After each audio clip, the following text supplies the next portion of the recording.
Good evening, everyone. Welcome to the grand finale. If you can hear me, can you show some love in the comment section? Let me just know that you can hear me. Good evening, everyone. Welcome, everybody. We are streaming now live to Facebook and YouTube. So eventually, if your friend can get into the Zoom room, they can join the session on Facebook and on YouTube using the same link. Welcome, everybody. You can hear me. Thank you, Temi Tayo. You can hear me. So let me just know, if you're joining this session for the first time, just say yes, but just type 1. Yeah. If you're joining this session for the second time, so maybe you have attended one of the sessions that we had on Monday and on. Thank you. You can hear me, Shola. You can hear me, Dari. Thank you so much. If you're joining this session for the third time, just type 3. Thank you. Dari is joining this session for the first time. Dari, you are in for the best of time. Thank you so much. Tim Tayo, this is your third time. So definitely you had a blast on Monday, on Tuesday. And this evening, we're taking it to the peak. I'm so excited. David, is your first time. Welcome, David. Thank you, David, for joining us. Guys, I'm admitting more people into the Zoom room. So if your friend eventually can get in, let them just join the session on YouTube or on Facebook. Welcome, guys. Welcome, guys. Welcome. So, you know, the way we do it, we don't really spend time on the peripheral. We dive deep, straight. So yesterday was very interesting. We had Amarachi. She spoke extensively on how you can really maximize post-COVID opportunities, in landing your job, your dream job, internship position. I think the rest session really kind of addressed graduate and undergraduate. And we had a lot of people that registered for this conference that sit in that bucket, and I was so glad that, and we've received fantastic, feedback. I want to read one to you, and I know that probably will inspire someone. So I'm going to read one to you. It said, awesome. The previous days has been amazing. Thank you for hosting a life-changing, impacting program for us. Yesterday was an eye-opener for me. During the scholarship class, referring to Shegun Ige session, I was just writing. I could not swallow all the amazing things Shegun was mentoring. Actually, at a particular point in time, I felt as if Shegun was preaching to us. He wants to convert us to scholarship addicts. And lastly, the Adenuga said, actually, Adenuga shared this feedback. Adenuga said, I learned a lot. So I would so much appreciate if I could lay my hand on the recording of the session. So if you need this recording of any of the session, I didn't want the recording, and any other people, maybe for like Smith, you're joining this session for the first time, all the sessions are streamed on YouTube and they will be there. So you can access them and you can share with your loved one. These are fantastic content that you don't want to miss out on. So welcome once again. Today is going to be very, very amazing. I know, right? I feel it in my gut. And we're going to be starting today's session. And I didn't land that conversation. Apart from Amarachi sharing those fantastic ideas and strategy with us, she also offered a job. So if you know someone that needs accountant, study accounting and need a role in that regard, you can reach out to us. You can drop your comment in the comment section. Some of my team members will pick that up. We can reach out to you because Amarachi actually gave a job opening on the call yesterday. So if you missed that session, you can watch it on our YouTube, and you can actually relate with Shegun's Adenuga's comment. The scholarship session was really very detailed, and I love Shegun for doing that. He spoke from his heart and shared different tools. Actually, after the session, Shegun has emailed me some resources which I'll be distributing to everybody that is on our database. So either our previous community member or you register for this session. So today is going to be at another level. So, starting today, we're starting with my good friend, Ore. Ore will be speaking on how do you leverage digital marketing for your business. But I want to read our profile before I bring her home. I'm going to read our profile. Ore Oluwa Ilori is a management consultant, digital marketing specialist, and a thought leader. She's passionate about people development and youth empowerment. She is a founder of Open House Nigeria community that catalyzes networking, growth, and social development. Also, she is a co-founder at Blacklight Marketing Agency. Ladies and gentlemen, welcome Orolua to the call. I want you to show out some love in the comment section as Orolua take us, on this interesting, fantastic journey. I know we're going to come out with a lot of insight, strategy, and ideas on how we can leverage digital marketing for businesses. So guys, thank you. I'm going to unmute Orolua now because I intentionally mute everyone just to have a seamless session. And the next voice you will hear is going to be our voice. All right, I've unmuted you. You can go ahead.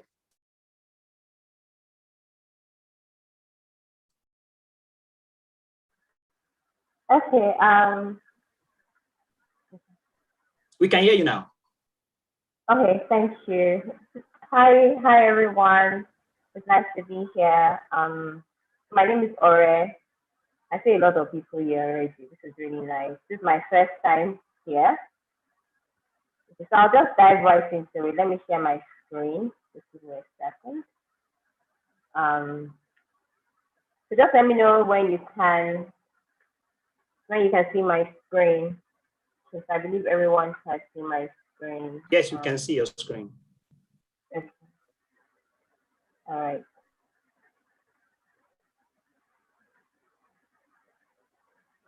Okay. So today, what I'm going to be talking about is how to position your business online for success and understanding digital platforms, really. Digital marketing. Many of us know that right now things have changed. COVID-19, many people are working from home. Business is not as business as before. It's business unusual now. So everything has changed. And we've seen a lot of people leverage digital platforms to sell themselves in the last 2 years. Since, even though digital platforms have been around for a long time, right? People have been using Facebook, using LinkedIn, YouTube. But now we've seen a whole lot of people leveraging these tools to market their brand. How do you do that? Because again, many of us have side hustles, have side businesses, we have 9 to 5, and we also have side hustles that we do on the side. So how do you position your business for success using this digital platform? Right? A lot of people know them, but they don't know how to effectively use them. We know of Facebook, we know of LinkedIn, Instagram, Pinterest. Now there is TikTok that is out there that we all use now. But what's the effective way to use this platform? So I'll be talking about this. I don't want to take a lot of time, but I'll just dive into it straight. So what I want to teach today would be knowing your audience. How do you know your audience? Understanding audience persona. What does an audience persona mean? Knowing your business transaction model, which is very, very important in your marketing. Like if you wanted to market your brand online or using digital platforms, you want to be able to understand your business transactional model, the model that you're currently using. Understanding digital platforms, knowing the right tools to use. There's something called push marketing. There's something called pull marketing. I'll be talking about that to explain what they mean. And I'll talk a little bit about social media best practices. What I want to quickly dive into. Many of us have seen this quote before. It's not anything new. It says here, if I had an hour to solve a problem, I'll spend 55 minutes thinking about the problem and 5 minutes thinking about the solution. And this is by Albert. Very, very popular man back then. Many of us knew him. So he actually said that if we had an hour to solve a problem, it would actually spend 55 minutes thinking about it and just 5 minutes thinking about the solution. So you see that it's important to understand your audience because there's a problem. You want to market a brand. Who do you want to market the brand to? Who are your target audience? Who are the people that you want to reach out to? All of these things. So you want to know your audience, which is very, very key in anything that you want to sell. So let's move on to the next slide. So, give me 1 minute. All right. So it says here in this slide, it says the key to marketing effectively online is to know your business model, to know your audience, which I've already talked about, and knowing the right channels to leverage. Again, what is your business model? The business model is pretty much saying, what is your USP? What's your unique selling point? What do you want to sell? Who are the people you want to sell to? That's your business model. What's your USP? What makes you distinct? How do you intend to go into the market?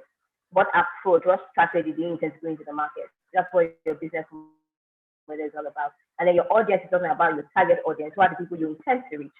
And then of course the right channels to leverage. What digital marketing tools do you want to use? You could use digital marketing. You could use traditional marketing, which I would call offline marketing. Like your billboards, TV ads, all of that. That's traditional marketing.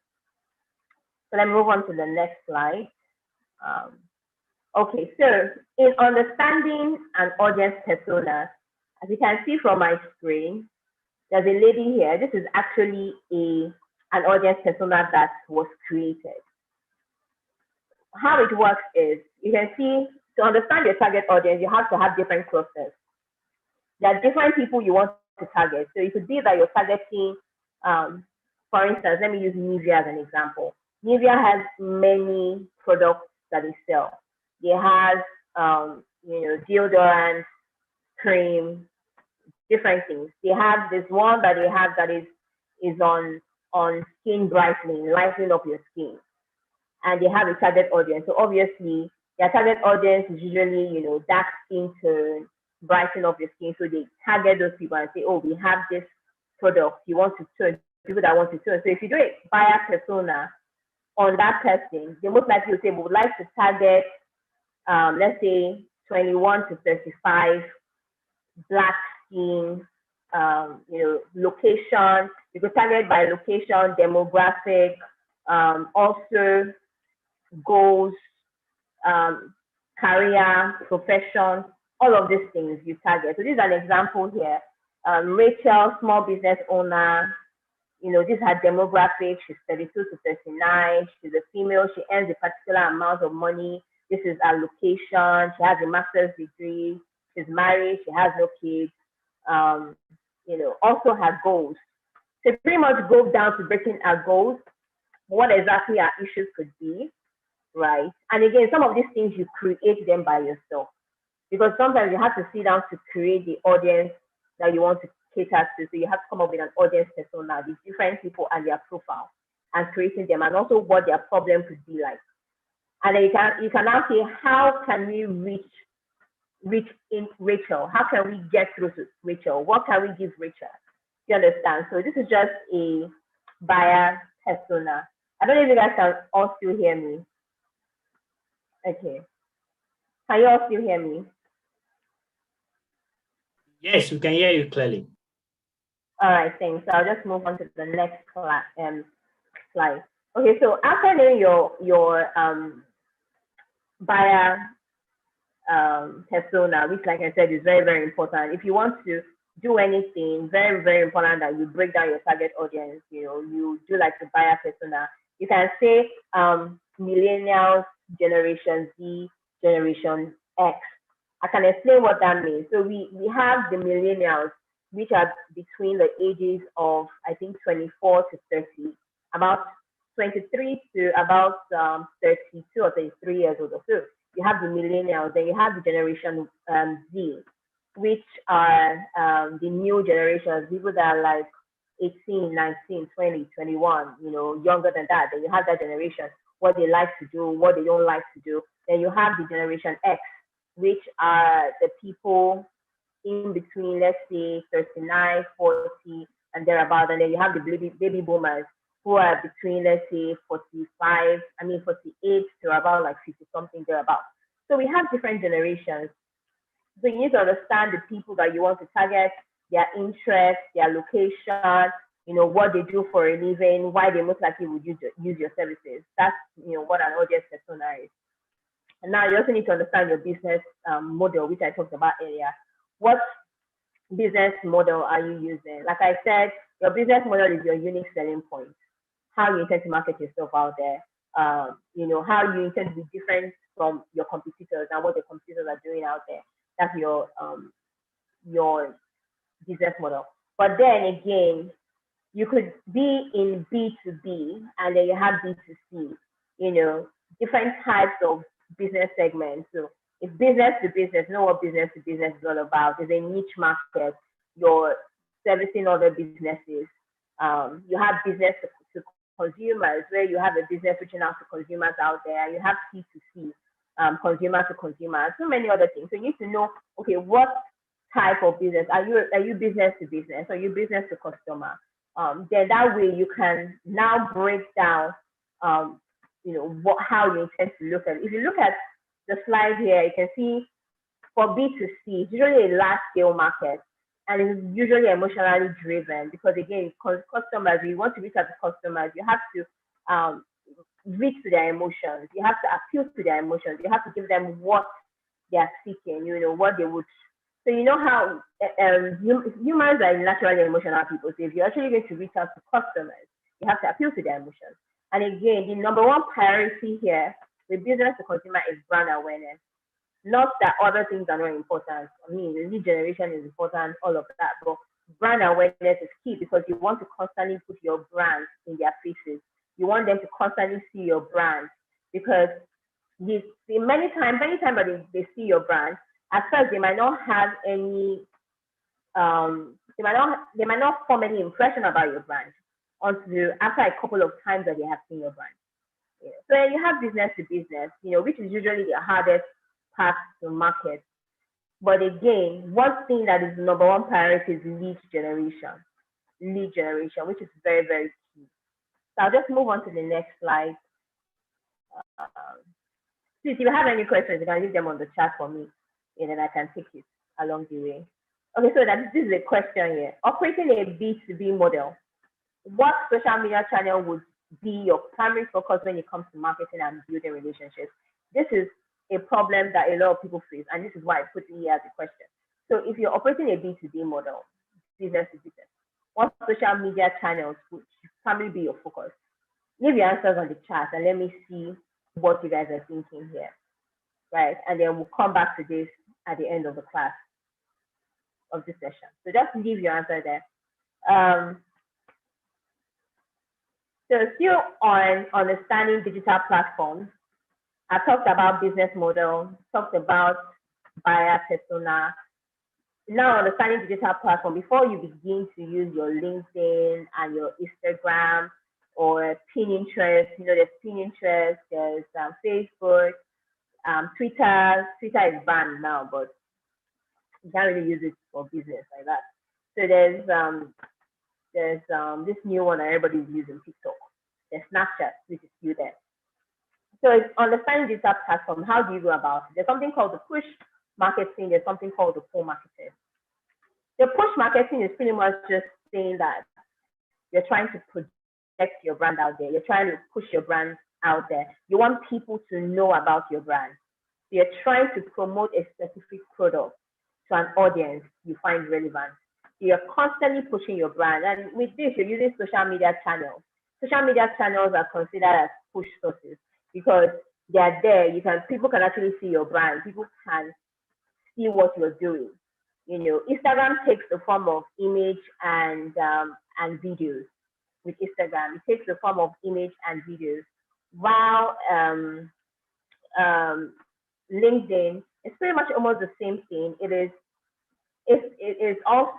takes text, you know, and then also images and videos, and then you have Facebook, and then you have Twitter, which is like a micro blogging site, very short writing, and that's how it is, nothing more. And then you have YouTube. YouTube is also a push marketing. A lot of people don't maximize YouTube, but YouTube is a very great platform to push your brand. So there's YouTube, there's Google display ads, you know, the stuff that we see when we're browsing or we're on YouTube, those display ads that just pop up, and then you see them, and then you click on it. It prompts you to click and say, oh, we're selling something. So that's all push marketing. And then with pull marketing has to do with showing your brand to prospective clients. Now, this is not pushing your brand. This is just pretty much showing people what they're searching for. So, for instance, Google search. So when people go on Google search and they type in certain keywords, what do they see? They see see different search that comes up. So if your brand is on Google search, right? If I type in a keyword and I see your brand, what happens? I automatically see your brand on Google search. So there's pull marketing. Pull marketing are things like your SEO, search engine optimization, your page, your Google page, with your PPC, which is pay per click. So those ads that you see on the first page of Google they're usually sponsored. It's always there. It's always like yellow, usually sponsored. So that's there. Those are all pull marketing. What happens is that they bring people into discovering your brand. It's just like, okay, people are coming and they're searching specific keywords and things, and then your brand is shown to them. So that's pull marketing. So how do we now maximize both? Now that we know that there's pull marketing, there's push marketing, and we know that with push marketing, you could pretty much use all your social media platforms like Instagram, Facebook, LinkedIn, all of that. And then with pull is more just making sure that people see you. You want to be seen. You don't want to be hidden. So you want to make sure that if people are coming in and searching specific keywords about your field, they're able to find you because why? You have strategically positioned yourself in all the right places. So that's with pull marketing. So which would you rather? Would you rather push or would you rather pull? Right? So there's that question, which would you rather? Sometimes you see the mistake that some people make is that they focus on just push marketing and neglect the pull marketing, which I don't think is the best approach at all. So if you're building your brand and you're doing all the social media and pushing your brand out there, you also want to focus on your pull marketing. You also want to make sure that your site, your website is ranking for certain keywords. You want to make sure that, okay, so if you're an accounting firm or you have an accounting firm you're doing, there are certain keywords that you want people to be entering or searching for. So you want to push these keywords out there. So you want to make sure that your website is fully optimized. So that's where you have your search engine optimization. And I will briefly talk about blogging and how blogging is very, very important, because with blogging, people can easily see you.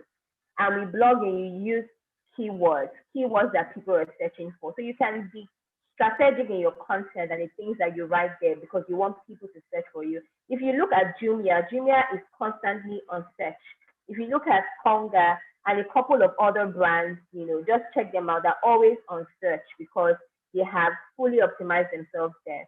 So there's Google ads, there's pay-per-click. You could do PPC ads where you push yourself out there. I'm just going to move on. So like I said, use a mix of both or stick to the one that suits your niche or business model. Sometimes when people like to start off, they just like to start off with social media marketing. It is fine. Some people decide to just use SEO and use LinkedIn and say, oh, we just use our LinkedIn and use SEO. That's fine.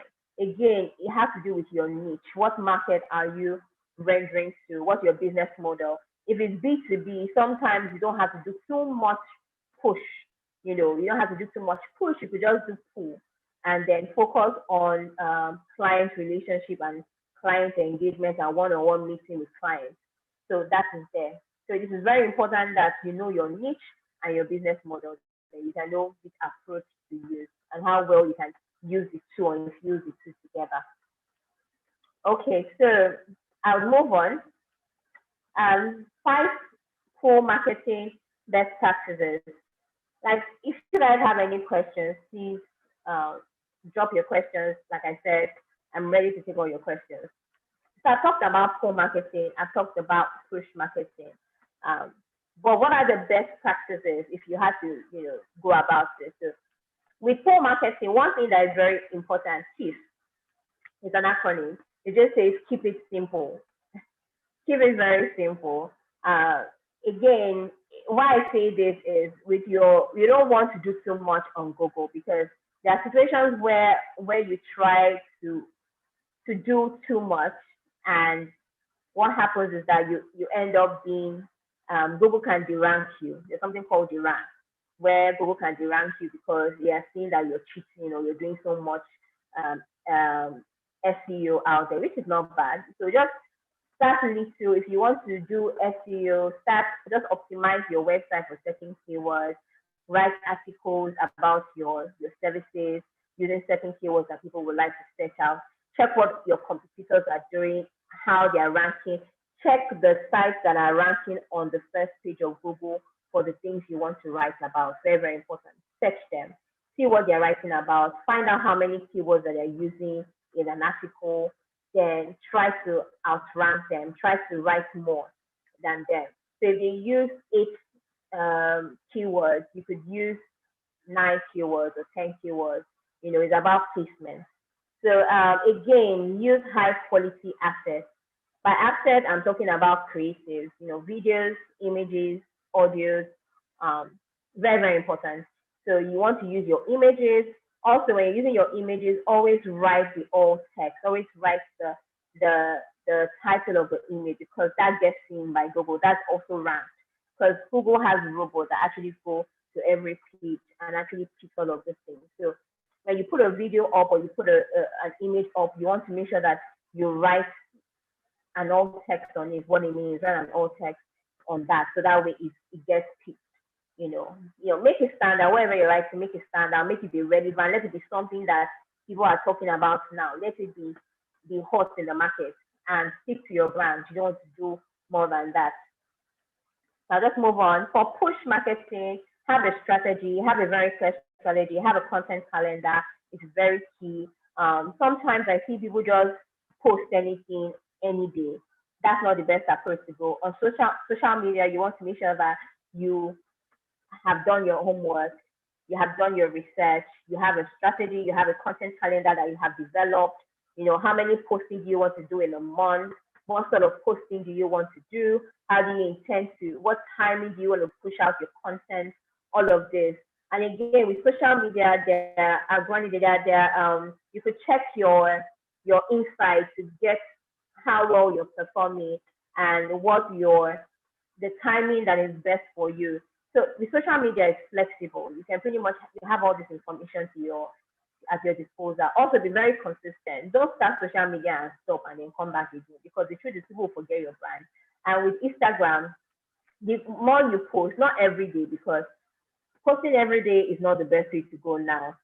Right now, 3 times posting a week is the best on Instagram. 3 times posting a week. You could make use of your stories every day. In fact, stories get seen more than the content you put on Instagram. So you can post every day on your story, and then 3 times a week you could spread your post and push out really, really creative stuff out there. And that way get people to like it. Because what happens, like I said, Instagram, all social media has algorithm that climbs up, and then it gets shown. So like for really high interactive posts, people get to see them. People get to come in and engage with them. So you want to make sure that people are seeing your stuff because they are engaging and attractive. And also, you could once in a while do sponsored ads on Instagram, boost a post, all of that. You can put a little bit of money into it and then boost your post.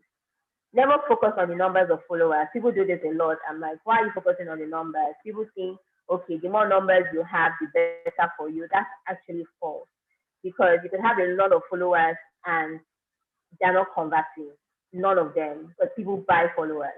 So I'm not discouraging it and saying do not buy followers, but it's important that you have authentic people that follow you because they want to follow you. You have authentic people that follow you because they want to follow you. They want to know your brand. So that's very, very important. So grow your followers yourself. Let it be genuine people that are interested in your brand. But again, people like to have huge followings because, again, it is perceived as you're a big brand. When you have huge followings and you have just 10 likes or 15 likes and you have 10K followers, and it seems like there's a problem. The math is not adding up. Also, again, provide valuable and helpful content. Very, very key.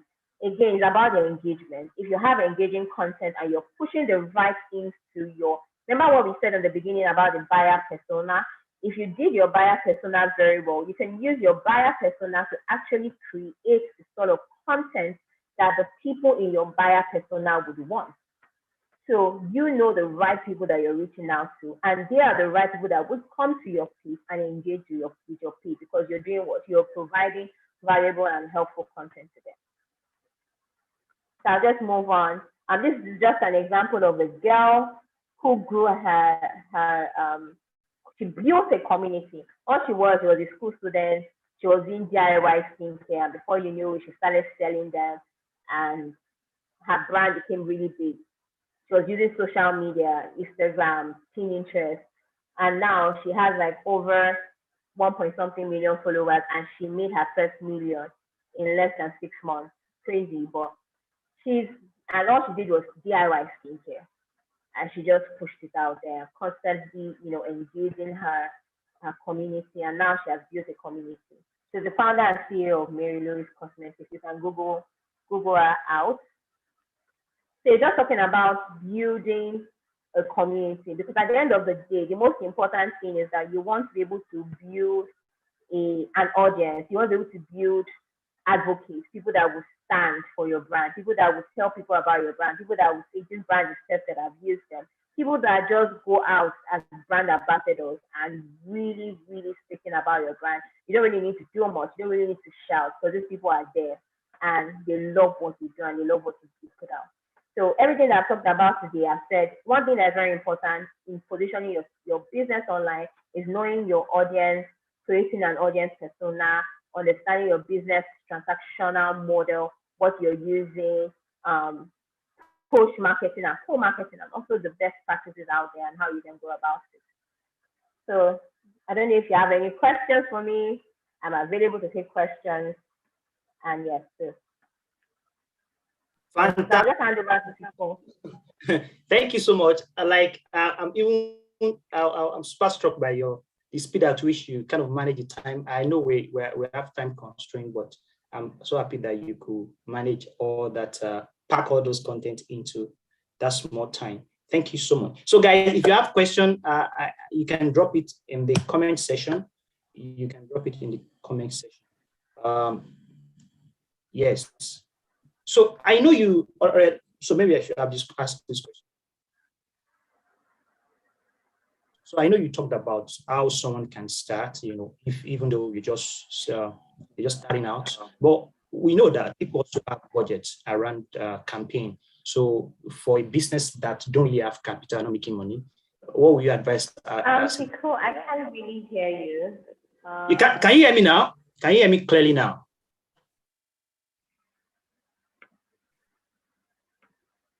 Can you hear me clearly now? Am I audible now? If you can hear me, can you just drop a comment in the comment section? Let me just know. Maybe it's like. If you can hear me, can you drop something in the comment section? Yes, people can hear me. Can you hear me already now? Yes, I can hear you. Okay, so my question is this: that if you're just starting out and you don't have a lot of budgets, you don't have a lot of money. So what would you advise? What is there any budget hack? How you can maximize? For better, lack of a better word, we're in Nigeria, so all you have is just a 10,000 naira budget, maybe, or 20,000 naira budget for your digital marketing campaigns. How can someone maximize that for someone that's just starting out? What we have? Okay, that's a very good question. So how can you go about it if you're just starting out? So I'll say very easy. Start off using social media.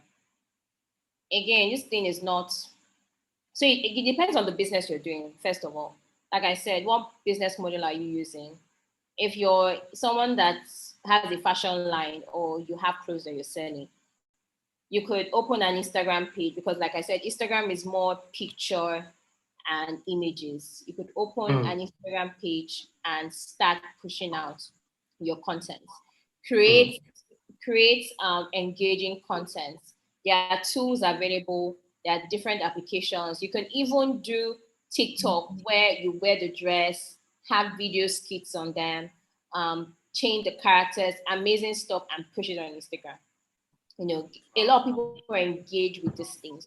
So you can start with Instagram. You could use Pinterest, because Pinterest is another place that people go to, especially women.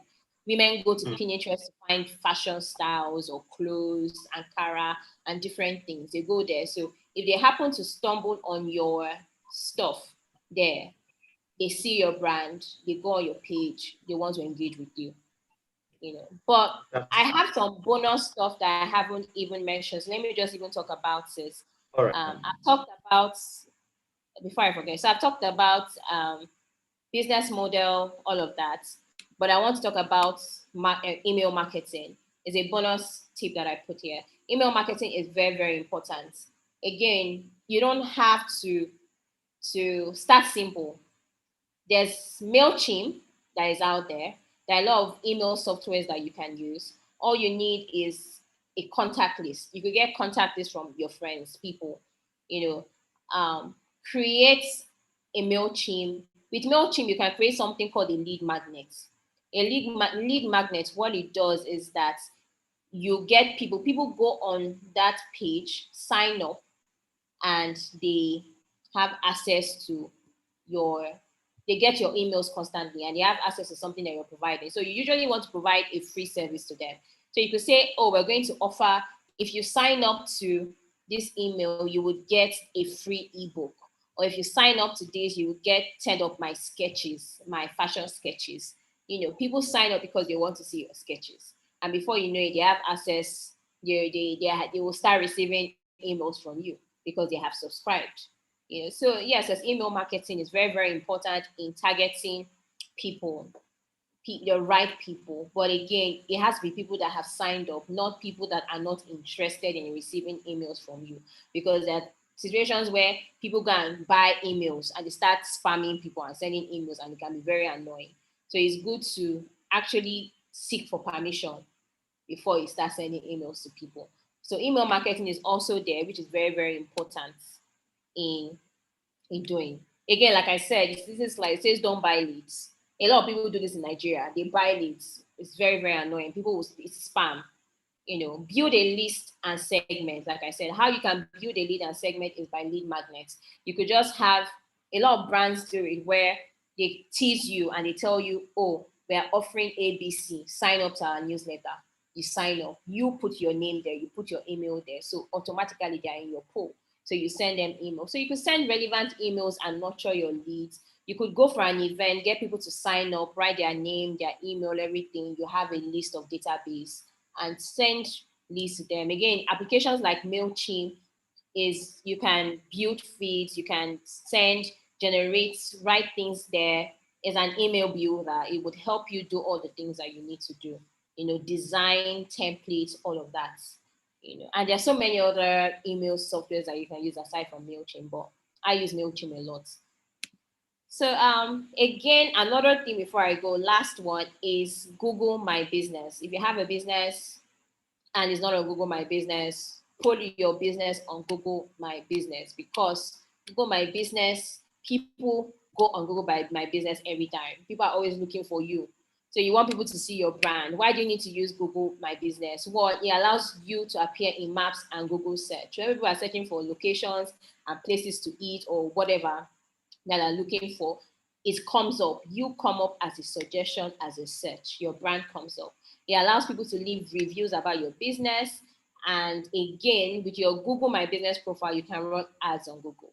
So it's very, very easy. There's a link. All you need to do is go to business.google.com, and it's very, very simple. It's very straightforward. You will just go there and follow the instruction and sign up your business on Google My Business. So that way you start being seen. All those reviews that we get. Yes, where you go and then you see the company, you see the reviews and what people are saying about the company. They have done that. They have put the brand, their company on Google My Business. So yes, that's pretty much about it. I would hand over again to Fico. Yeah, so Fico, over to you.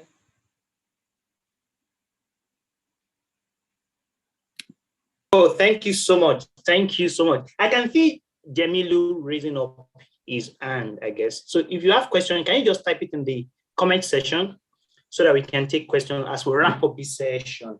Thank you so much, Ore. We really appreciate this insight and knowledge you have shared today.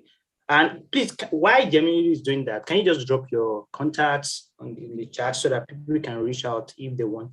And also, I'm asking, will you be sharing this slide with us? Literally, we have been. Fico, me and you will talk about it. Okay. Thank you so much. So if you just drop your details in the chat room so that people can reach out.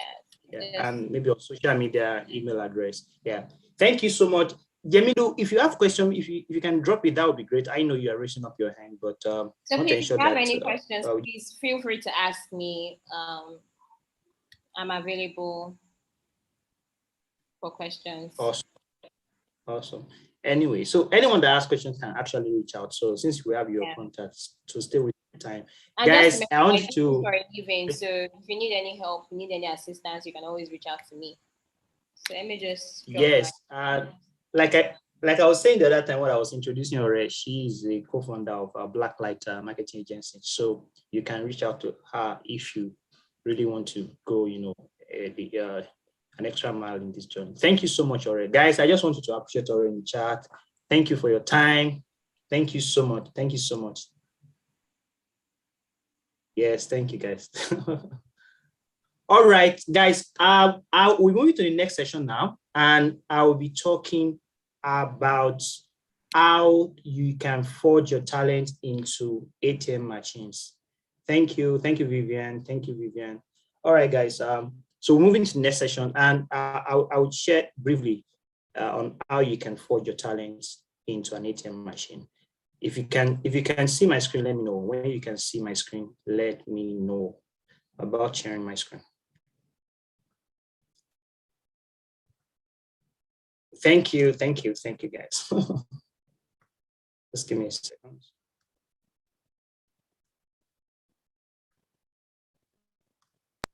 If you can see my screen, let me know if you can see my screen. So I actually off my camera so I can just focus on the slide. Yes, you can see my screen. So guys, I want to talk about the business of your talent. So everybody on this call, if you know that you have a talent, you have a gift, you have something special, just type in the chat room so that just let me know what you have. Show me what you have. Just type it in the chat room. If you know you have something special, you have a gift, you have just one unique ability, and you believe that it's possible to explore that gift.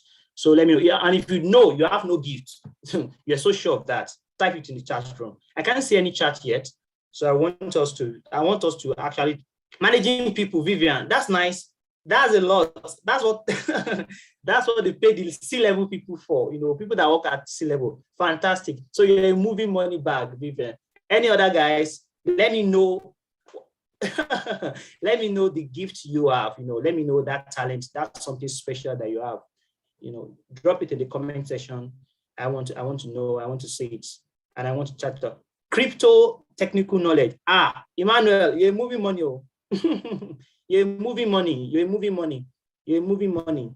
So guys, I want you to drop it in the chat. I want to critical thinking. Fantastic.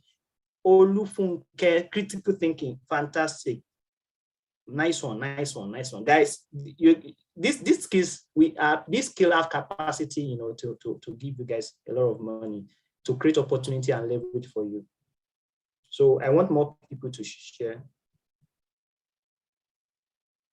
Let me just wait a bit. Awesome, guys. Awesome. Okay. Yeah, while others are typing, I'll just continue. So I don't want to assume that everybody knows me on this call, so I'll introduce myself. So my name is Fikun Ayomi Aluko. I'm a growth catalyst. I'm extremely passionate about growth. And you can reach me on any of the social media platforms at Fikun Ayomi Aluko. And after this session, or you want to reach out later, you can shoot me an email at fbaluko@gmail.com. So you can reach me there. So what do I do, right? I do a lot of things, and I want to share briefly. So apart from running growth assets, I work with these amazing amazing team of guys that I work with there. I also have a strong background in technology, software development. So I've had the opportunity to work with Angela, leading some of their code and cloud-based program, which is a great opportunity where I'm giving back to the community. So they are not like paid service. They are not like paid service, I currently work at Philip Consulting PCL, and I lead the innovation and investment team. Previously, I worked with Office for IT Innovation and Entrepreneurship. That's OI. Is an agency under the Ministry of Communication and Digital Economy currently, and it's a fantastic place to work, working with startup and SME, and obviously I work with growth asset and iStack.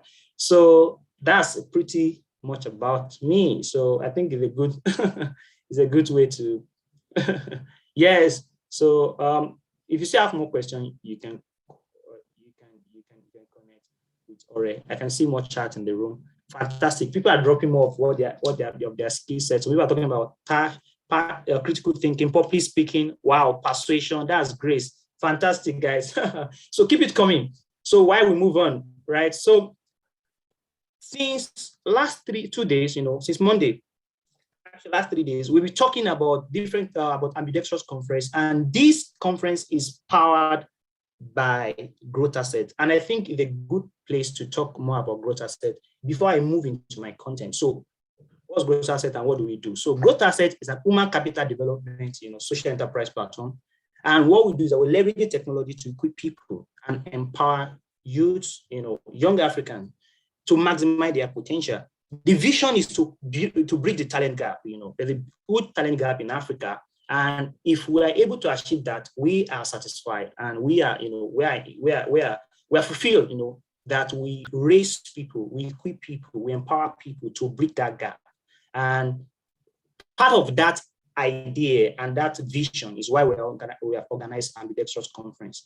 And you can reach us on any of these through any of this medium, Gmail, Growth Asset email, and also on social media at Growth Asset. And you can visit our website. And some of my team members will share some of this link in the chat room now. So if you're not following us, you want to do that now so that subsequent events and program and also some of our free masterclass you can join. And I'll be sharing some of those masterclass and what we do with you shortly. But before I do that, I want to talk to you what have happened for a while. So it's been 3 years now, and we've been working with a lot of different kind of people, organization, private sector, NGOs, and also some religious organization to scale growth, to grow people, to empower people. And this is what we have been doing so far. This timeline just shows a few things that's happened over the years. So we started with writing articles. We have written over 60 articles now, and most of them have more than 20,000 views. I think that a typo is more than 20,000 views. We have seen people, a lot of articles over the years. And we have facilitated over 50 masterclasses. So some of them are free, some of them are paid, and some are for different organizations. Like I said earlier, different people group, religious organization. And currently we have 5 products. If you want to speak effectively, we have a product on effective communication, productivity hack. We live in a very distracted space now, and you want to do less with time. You want to do more with less time. And that's what productivity hack really speaks to. How can you be more effective with your time management? And how can you achieve more? How can you leverage different hacks? And we also have another product on business hack. Idea don't really pay money, is execution. So how do you execute your idea?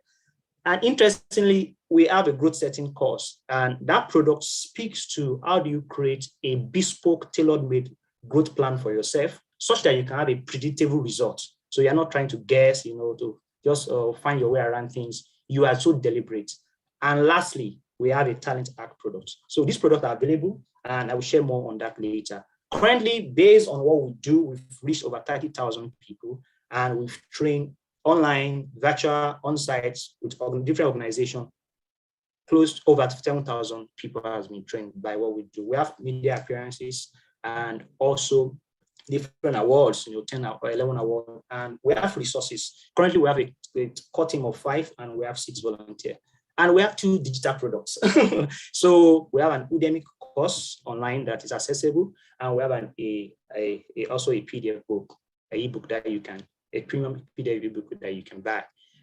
So I'll just move forward to speak more about these things because they are very, very important. So these are some of the products I was describing to you earlier, and I shared a bit about them and what they mean. So the talent hack, the growth hack, effective communication, productivity hack, and how they can really equip people. If you look at all this product line, it speaks to empowering you to be a more effective graduate, business owner, professional, so that you can do what you want to do with your life. When you sharpen the blade, you can cut faster and you can save time and be more productive. So this whole idea is building yourself and forging yourself to that strong individual that can really maximize opportunity. I'm going to move forward. So some of those products I've talked about, we do them in groups, right? So all these products, we do them in groups. But some people want one-on-one coaching. And I'm always interested. It's always interesting. I'm always inspired to do that. So we have coaching products. So these are not group products. These are one-on-one products, one-on-one coaching, where I sit down with individuals that want to do this coaching.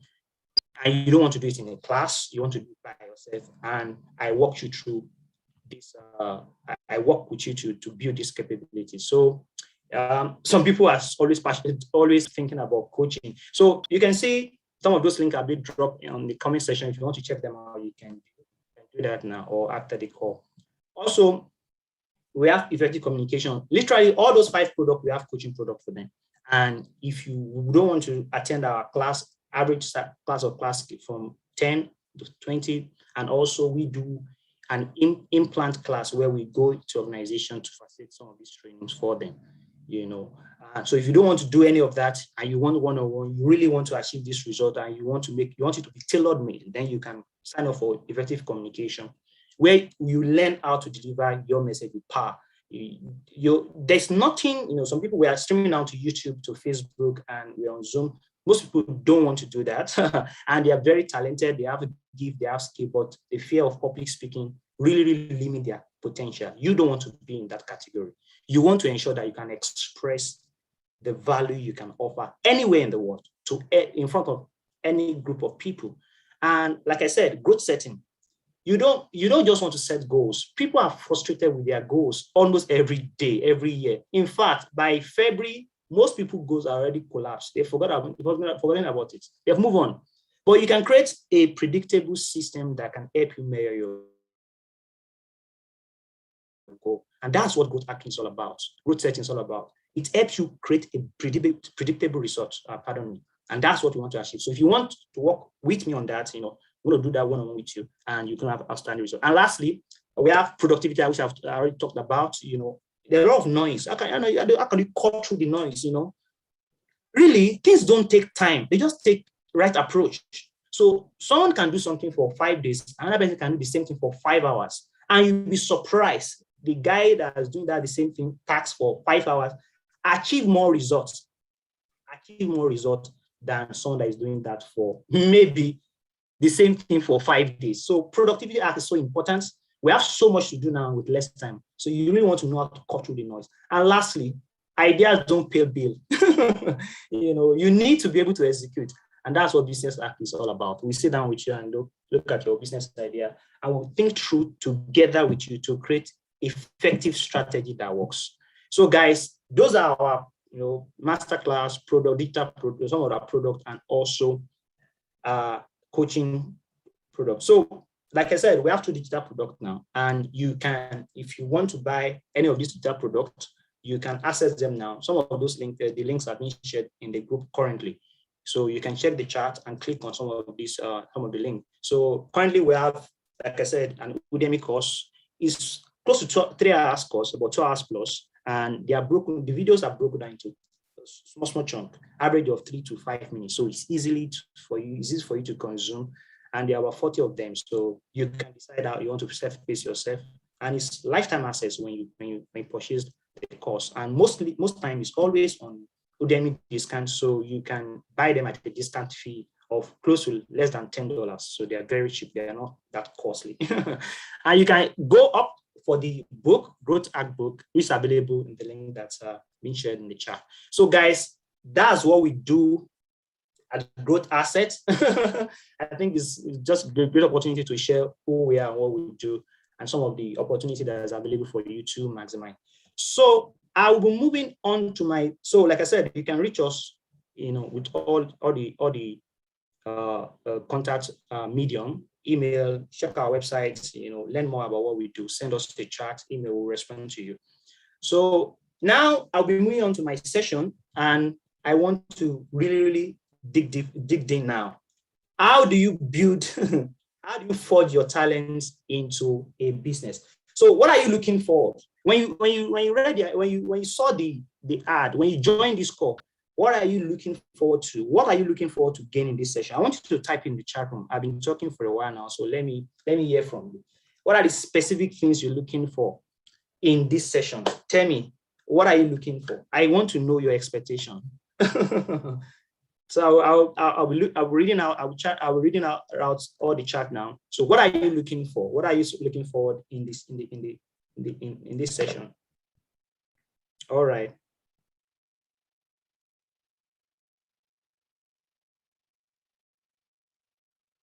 Okay. Someone said, how to leverage my talent to make money. Fantastic. Make more money. So definitely you have been making money. You just want to make more money. That's good. So I just want more person, I know you guys are typing, looking forward to learn how to make money. Basic knowledge on how to maximize my talent. Fantastic. I like the word basic. You'll be surprised that what set people apart is not exceptional skill set. Is the basis. What few things that people know that they do set them apart from other people. Fantastic, Vivian. I like the idea of basic. All right, so we have some few expectations. People want to make more money. They want to understand basics. So, how to be a better team player. Fantastic. I like that. All right, so I'm going to move on. So there are three big things I'll be talking about in the next 20 minutes, maximum next 20 minutes. How to Shibubemi. Did I pronounce that right? Apologies if I did that wrong. How to find talent and use it. Fantastic. You really went in. Find it and use it. Great one. Thank you for your contribution. Now, I want to talk about three big things. One, misconceptions, because it's hard to bring in new knowledge if what you have held all this year is a lie. So we need to debunk those misconceptions, number one. Then I'll be sharing with you how you can forge your talent to an ATM machine.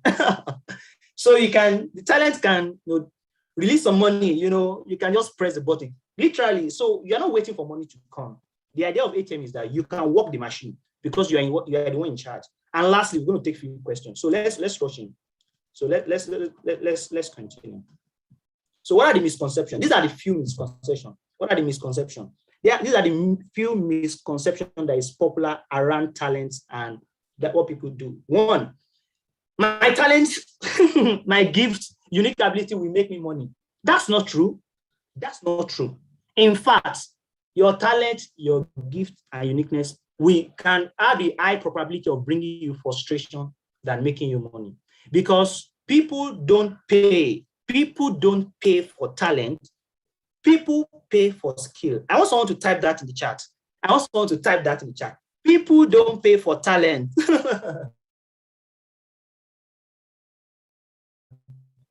There are many talented people. In fact, you have a sense that this person is living below his potential.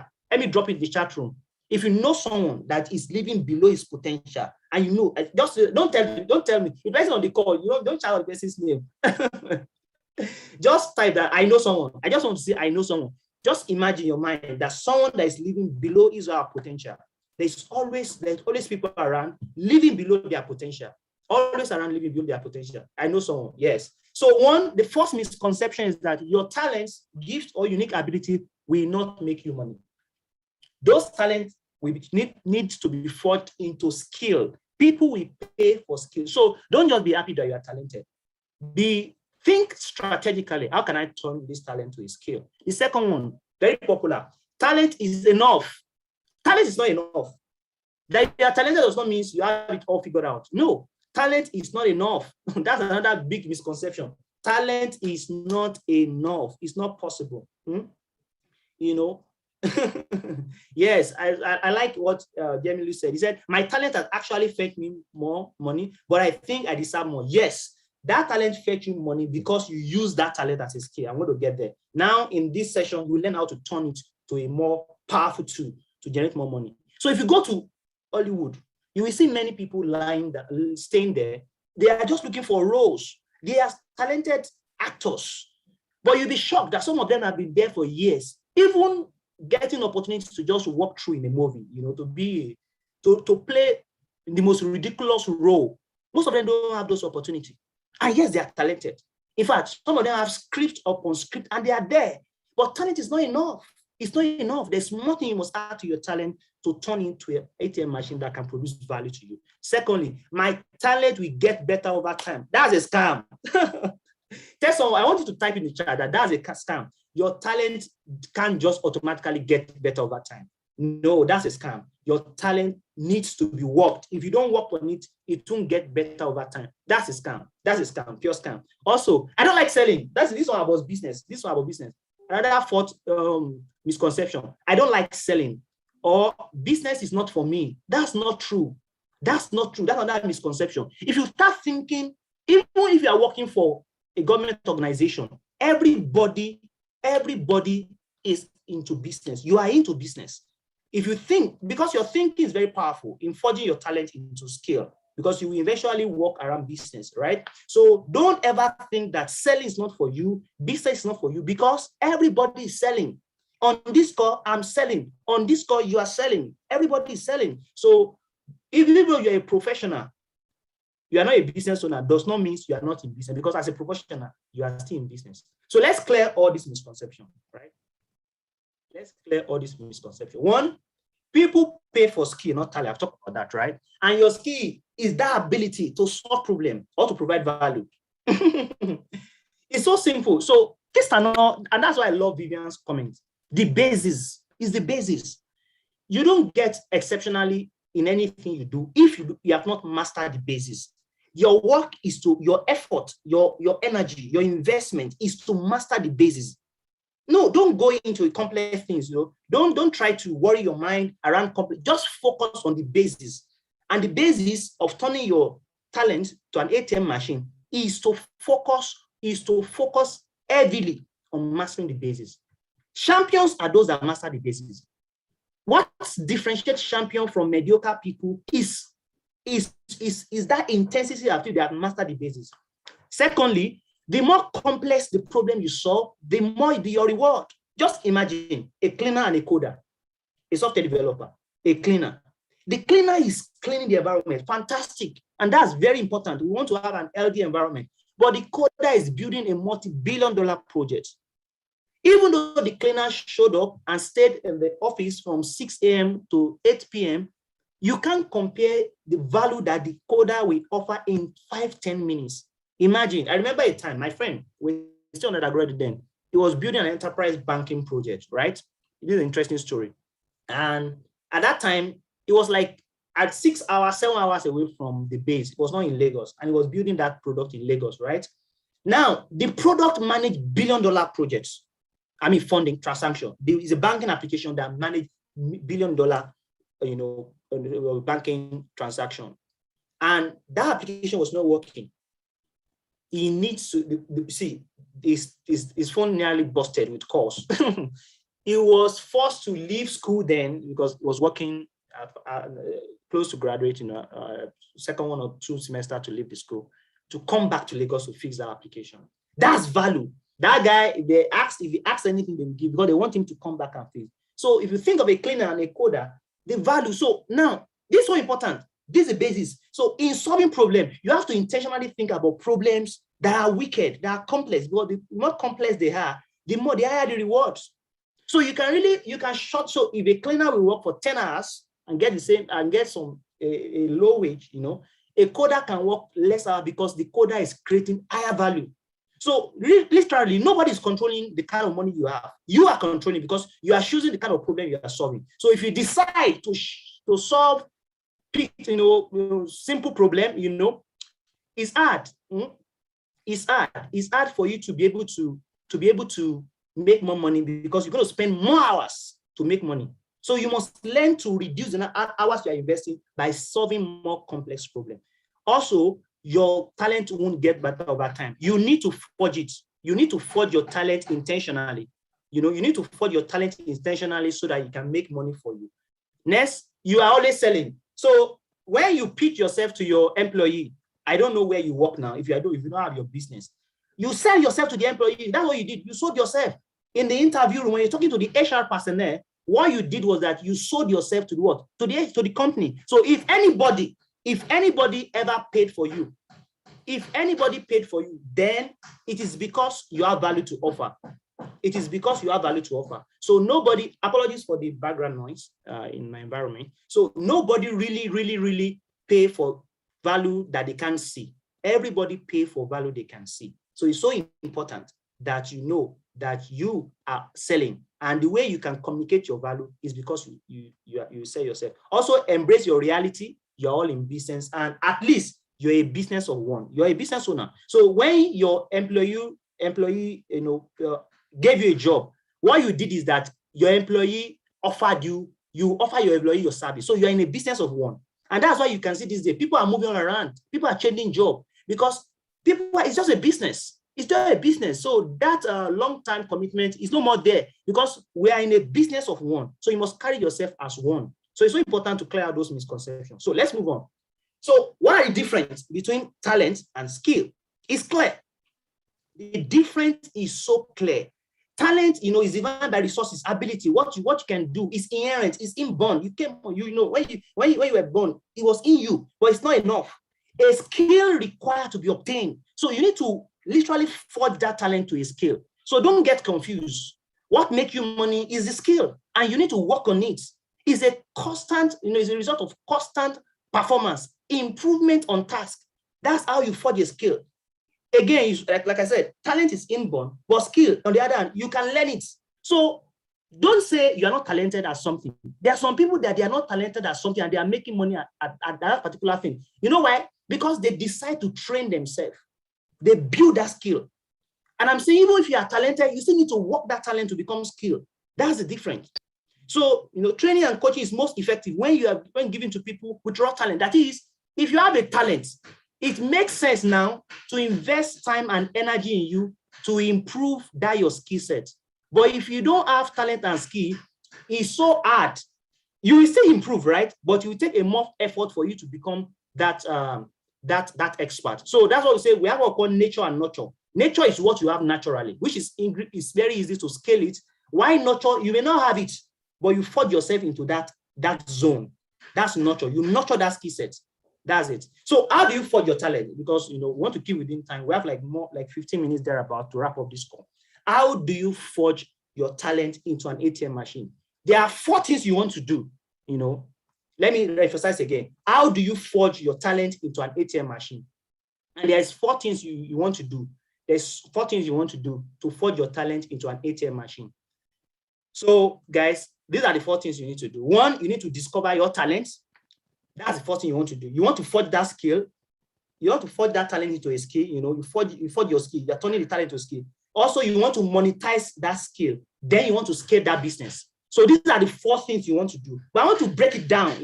I don't want to stay here. I want to break it further down so that you can know how you want to do that. So these are the 4 transformative stages of forging your talent into a skill. So the first thing I want to talk about is how do you discover your talent? So to discover your talent, the first thing you want to do is to lay surveillance on yourself. You need to lay surveillance on yourself. Some people, that's why that's why what do you call it? Socrates said, "Man, know thyself." It's hard for you to grow yourself if you don't even know yourself. It's just impossible task. It's an impossible task to grow yourself if you don't know yourself. Secondly, what you can do is what? So less surveillance of yourself means that you need to study yourself. You need to do a depth of introspection. You need to study yourself. Then another thing you can do is to take personality tests. Many people maybe they took personality tests 5 years ago. That's too old. You are changing. The version of you that you have been interacting with in the last 5 years has changed. So you need to take it again. In fact, it's good to take personality tests maybe every 3 months, because it reveals to you as you put yourself in different environments, it changes the way you interact with your world. And it's so important you know that. Another thing you can do is that find what makes you feel strong. You need to know what makes you feel strong. Another thing you need to do, there's an area, there's things you do that give you energy. It gives you courage. It gives you are passionate about those things. You know that if everything fails, this thing, you can't fail at these things. Those are the area where that is pointing to your talent. Look at what you are passionate about. Find what you spend money on. Some people are so addicted to music, some people to fashion, some people to movie. I have a friend, he's always reviewing movie on his status. And I'm saying, guy, you need to open a YouTube video, a YouTube channel where you review movies. This is a talent you're wasting. Some people are reviewing phones and they are making money. So if you are passionate, what is taking your money is pointing you to a direction. Another thing is that ask your family, ask your friends about your quality. Sometimes people that are looking at us at the external, they don't have those biases, so they can see you well. So now this is your turn. I've been talking for the past 5 minutes. We are doing this together. So tell me in the chat session. Tell me in the chat session, what are the other ways that people have used to discover their talent? Or tell me, how do you discover your talent? So I want to know. Tell me in the chat room, how do you discover your talent? I'm looking at the chat now.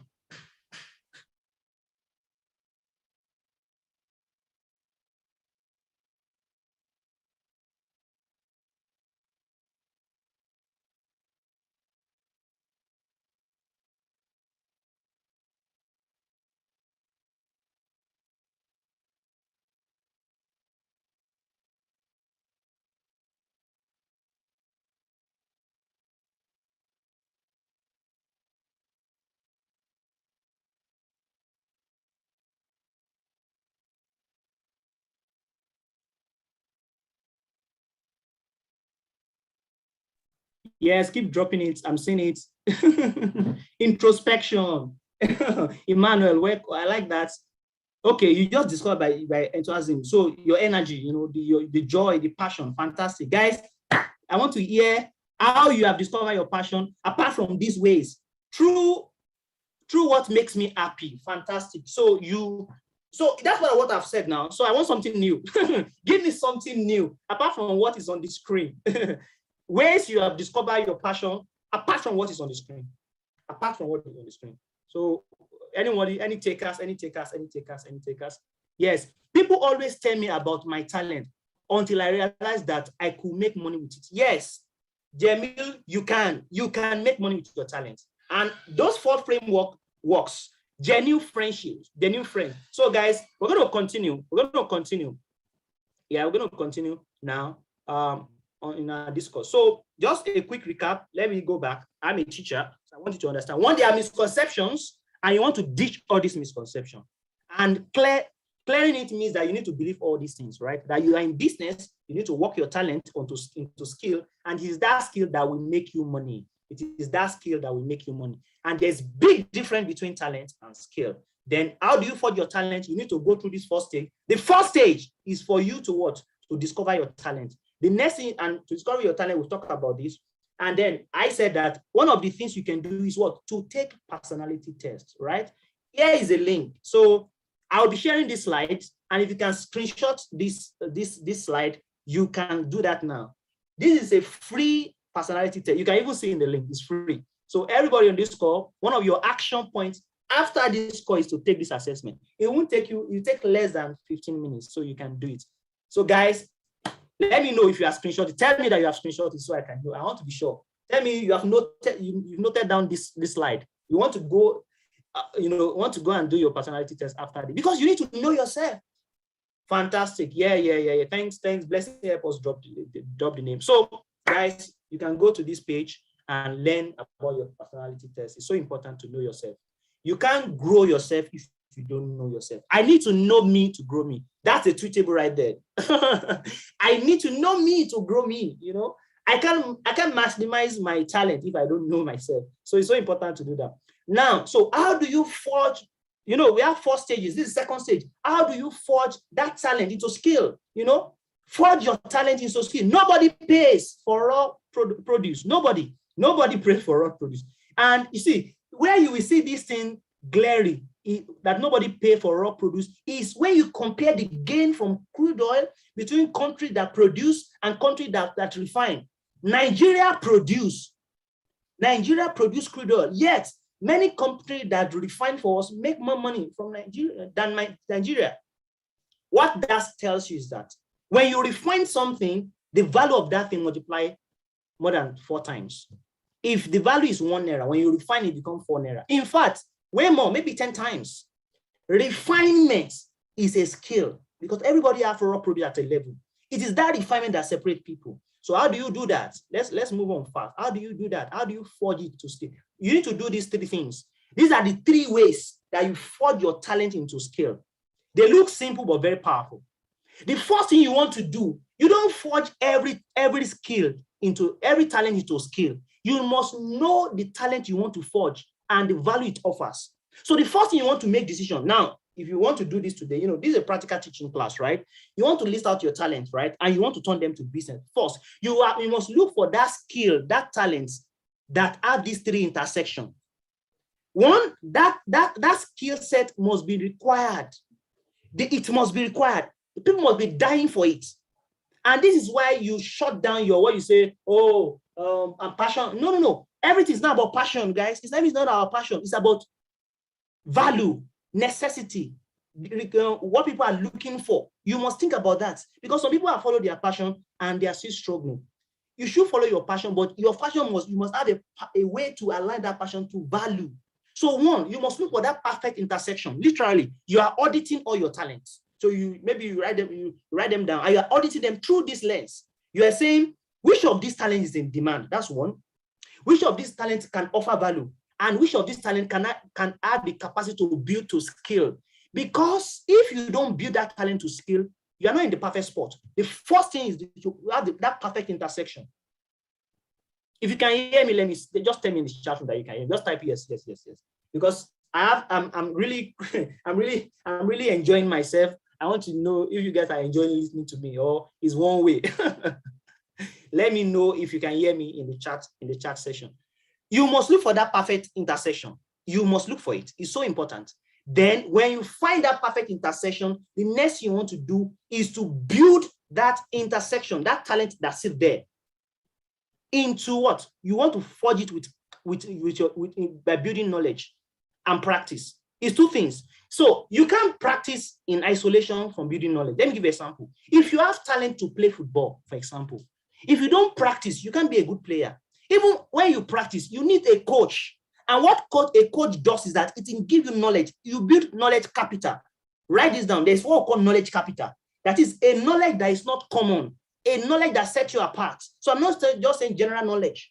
So when you find that intersection first, you know that this talent is useful. People will pay for it. There's value for it. You can turn into a skill, you know, and it's in demand. You're not trying to go and find people that will buy it. There's demand for it.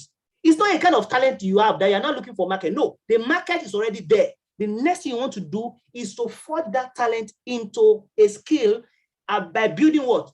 Knowledge capital and practice. They are hand in hand. You are building knowledge capital and you are practicing. How do you build knowledge capital? 1, you want to invest yourself, especially post-COVID. You know, this era of in COVID-19 and remote work, you have opportunity. The online space has literally burst into another dimension that you want to explore. So books, you need to read. See, knowledge, not every knowledge you are looking for now. Every knowledge you are looking for now is captured somewhere. It's captured in one online course. It's captured in one training. And for that you are here. If you are here on this call, you're already building your knowledge capital. If you are here on this call, you're already building your knowledge capital. The next thing you want to do is to explore books. See, people don't like reading, but reading can be fun if you have a target. If you read aimlessly, you won't go far. You enjoy it. But if you read with a clear objective. Let me give you an example. You want to build your skill set in a particular environment, and you know how that will work. With that passion and clarity, it empowers you and gives you that motivation to read.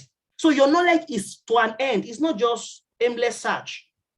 So for you to build knowledge capital, it's so important you invest time in books, in training, in online course. And like I said, it's not just building knowledge capital. You also need to forge that capital with what? With practice. You see, not just practicing. This is so important. There's what we call deliberate practice. The art of deliberate practice is that if you are a footballer, you discover that, I'm using football because most people can relate to football, right? You discover that you can dribble very well, but you can't play free kick. 7 out of your 10 free kick always go off from the post. So as a footballer, when you want to practice, you don't just come in and practice dribbling, penalty, free kick together. No, you separate and focus your energy on maximizing free kick because that's your weakest link.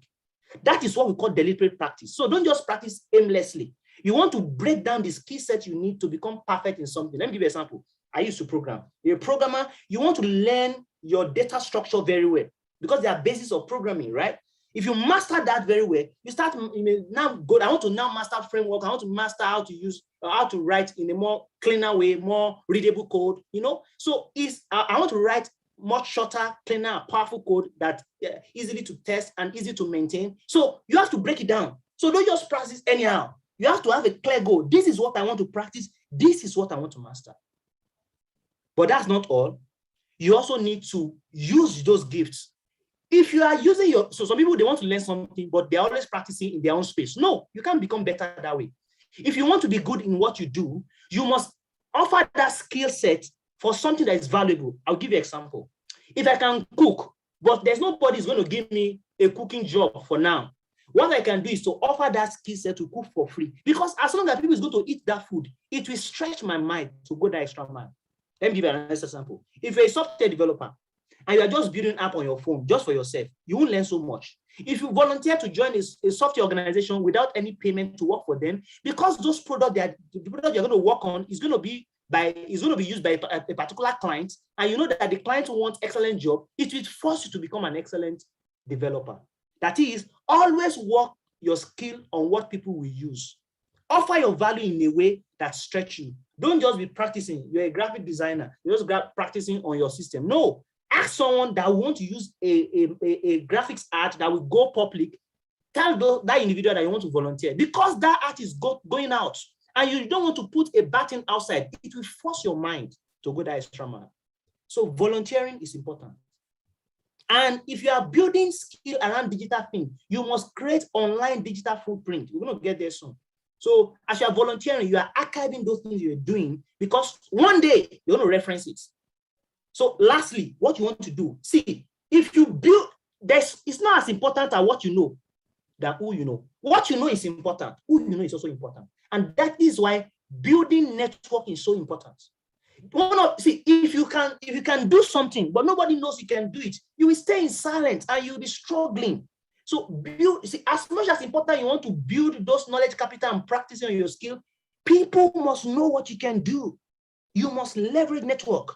And that's why network bridge is key in forging it. I'm telling you, find the perfect intersection, build knowledge capital, practice, but build network bridge. Find mentor, build valuable relationship. Look for tribes. Tribes are a group of people going the same direction. Look for community. If you are learning anything, you have to be in that community. You have to be in that community. You can't be learning something and you are not in that community. You have to be in that community. Guys, so I want to tell me in the chat room, the community that you are in presently. If you're in any community that is empowering you, let me know. Just drop in the chat, drop the name. I want to shout it out. Let me know the name of the community you are currently in that is offering you value. In fact, if you can go extra mile and tell me the kind of value that those communities has offered you, I really want to hear. Let me see it in the chat room. If you're in any community and that community is offering you value, let me see. Who is in the chat room? Who is in chat room? I'm already seeing some chat now. I can't. Yes. So I can. Yes. Concrete growth assets are awesome, guys. Nice one. Someone is shouting growth assets. Interesting. Yes. data analytics, Utiva, fantastic. Guys, can see community is important. You see, there's something that happened. Let me tell you another thing. You see, your decision is not as powerful as your environment. Right? That you can write that down. Innovate Labs, a lot of community, fantastic communities. You see, your decision is not is less powerful than your environment. Let me change it. Your environment is more powerful than your decision. Your environment is more powerful than your decision. Your environment is more. Write it down.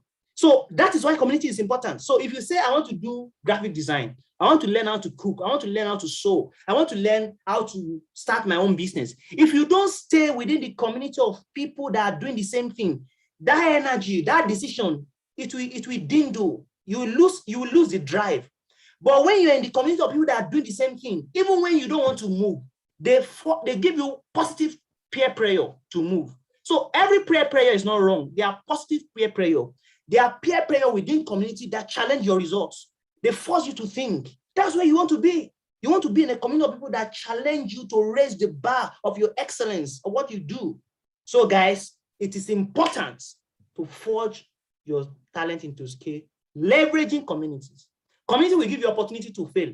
You can fail safe within community. You can practice in the community. If there's an opportunity, community will give you that opportunity. Community can vouch for you. This day, for you to go fast, people need to vouch for you. Who knows you? Who knows what you can do? Who can say, I know you can do this work? If you are not in any community, nobody can vouch for you. People can vouch for you. And although you are talented, you'll be struggling. So it's important, guys, to build this skill set, right? And build, this is how you forge it. So when you have done that, I think that's it. This is the hardest part. This is the hardest part. This is the hardest part. This forging is the hardest part. So when you have done that, the other ones is literally a cruise. What you want to do now is to create a service. You have to build products. It could be digital product. You need to build it. And this is where what Ore Oluwa shared with us becomes relevant, right? This last two phases. So you don't just offer yourself as your service, right? Even though if you're a comedian, you need to build that, you need to create that service. If a footballer, you see how to create service, you see all this Messi, Ronaldo, they have contracts, so they have a service, it's clear. They have a program manager, they have a business, they have a project manager, right? So you need to build that product. And with digital, you can build any product. You can be in the corner of nowhere in the world and sell to everybody in the world. Write that down. You can be in the corner of nowhere in the world and sell to everybody in the world with technology. It's so important. You need to create that product. People must know what you can offer. And that's why at the time when you are volunteering, you need to be capturing what you are doing so that it's easy for people to see your history, your consistency, what you have built before. So important. So it's so important. And then you need to sell, you need to engage the customer. Like that's why I have to debunk those misconceptions. Because if you think you are not for business, you will have talent and you won't sell it. You say selling is not for me. It's not true. There are some skill sets that you don't have naturally, but you need to nurture them because they are important. Public speaking, selling, presentation, building relationship, running a business. Those skill sets are important for you to be wealthy, established, fulfilled in life. If you don't have it naturally, you need to nurture it. And how do you nurture it? Exactly, you are using the same pattern. You are using the same framework. This same first stage will nurture any skill set you want to build. Then when you have monetized your skill, that if people are paying now, don't go and scale your business until people are paying. See, in this world of branding, people brand different things. You see people, they have website page, they have Instagram, and they're offering no service, everything. They're not proving the business model. It's not working. So it's so important that don't go and scale your business. Don't go and do branding, all those other things. And you're wasting money until your business is making money. Without you advertising, without you doing within your family, friends, group, who is ready to pay for that service? If nobody is paying, there's no really point scaling it because you must know that it's working before you scale it. It's just that you want to make, you are doing an experiment like this COVID-19 vaccine, for example. They must have done some test version before they mass produce. You can't mass produce what you have not proved. And that's why the last stage is what? You now create your brand online and offline. Now, guys, if you have questions, start dropping it in the chat room because next 5 minutes max, we'll wrap this up. So drop your question in the chat room now. So the last thing is to scale your business. You see, If your business is only in one position, you can't make money. Just imagine how many store of Alingo Dangote you know, how many store of MedPlus. You see, a lot of them. For you to make money in mass, you need to scale. If your product is now online, you can even do that easily. So you need to scale. You can't be doing one thing. Let's go down. If you want to build a fashion store, you can't just build one store. You have to have store in every major city, every major hotspot in the city. That's how to become wealthy. You need to build integrity. You need to build authenticity. You have to be different. You need to create a growth plan. You can't just wake up and say, in the next 5 years, we'll be as a business. Why? How? Where are your data? So this is where you roll up your sleeve and do the dirty work, right? And you have to keep growing. You see, if you don't grow more than where you are yesterday, you will slide down into mediocrity, and you don't want to be there. You feel that sense of arrival. Don't ever feel arrived. Keep pushing. Appreciate your journey, but keep pushing. Guys, you follow these 4 frameworks, let me go back, you want to discover your talent, you want to forge it, you want to monetize, you want to scale, you can turn your talent to an ATM machine. It's a step-by-step process that is so powerful, so powerful. So if you have questions, it's time to drop it. Now, I want to say something powerful. This is my quote, and I love it. Intention. So you have joined this call because you have some intention, right? You have joined this call maybe last 3 days, last 2 days, or just today alone, because you have some intention, you have some desire. That intention, it weighs ons. Ons is very, very light. Why action weighs tons? Until you take action, nothing will move. So really, my first next step to you after this call, as I wrap this up, right, is for you to what? To take action. Look, just imagine what you have been exposed to in the last 3 days and decide what you want to do. So growth is the only hope. The only hope you have that in the next 1 year, your life will be better than where you are today, is that you are growing. Because the same opportunity you are looking for is there today. The only reason why you can't access them is because the level of your growth, your knowledge. So you are limited by one thing or the other. That limitation will leave is because you're going to grow. Grow to have more opportunities, grow to have more connection, grow to have more skill set. If you grow that, all what you're looking for is around. You just need to grow. So if you are growing, you can be sure your tomorrow will be better. I know everybody wants to have that confidence that tomorrow will be okay. So this stepping point, stepping out from this conference, what you want to do is you have to pick 3 things. That's the maximum. Don't pick too much. You can't use all the information. And that's why we have all this stream online on YouTube or on Facebook, so you can go back to them and watch, right? Just pick 3 things you will start doing from tonight from this conference. It's so important. Then when you pick those 3 things, the next thing you want to do is ruthless execution and continuous review and improvement. You see, if you have a good plan, it won't change anything. That plan needs to be implemented. Action must happen. And that's what I'm saying. Intention is good. Plan is still intention. Until you start doing that thing, you have not moved into action. And when you now move to that action, what you want to start doing is a ruthless execution. It's executing irrespective of the obstacle. There will be obstacles. There are many reasons why we should not have this conference. A lot of reasons, but we're having it now. And you are streaming it. And more people will enjoy it later. Because it's a ruthless execution. That's how it works. Go and ask Amazon. Amazon has killed more product than the one that are working. The same thing for Facebook. The same thing for Microsoft. Every big business has a lot of challenges. It is ruthless execution. It's not just good plan and continuous improvement. Sometimes the product that you think is going to work will not work. So that's why continuous review and improvement is important. That's how you grow. And lastly, like I said, join communities, build your tribe.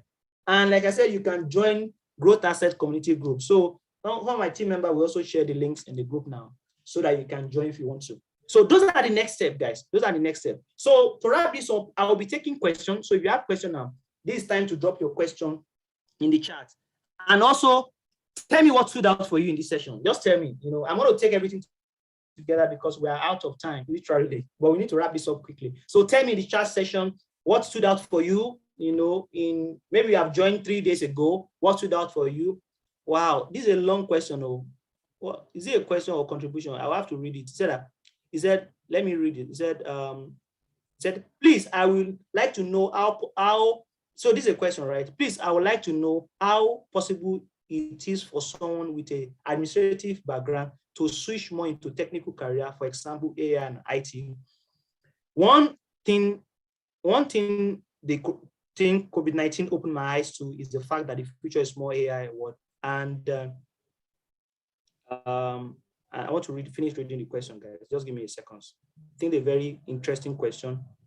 And okay, I want to finish with it. And I really have hunger for information technology as it is right now. How and where we can start from. Okay, guys, if you have questions, drop it. I'm going to respond to Vivian's question. So one, Vivian, what you want to do is to do a generic study of area of interest. So even AI is big, right? And IT is big. So when you use AI and IT is big.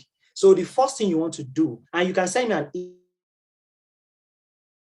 email. So you can say, oh, link, follow me, start me up on, we can have a more detailed discussion around it. So the first thing you want to do is to analyze that space and also analyze your own interest. The same thing, what are you trying to do? You are trying again to find that intersection. You're looking for that intersection. The skill that are demanded, that you have skill for, and that you can, and there's a value for it. So when you scan it, there will be one or two things, because it's more easy to build expertise in a narrow domain than in a generic domain.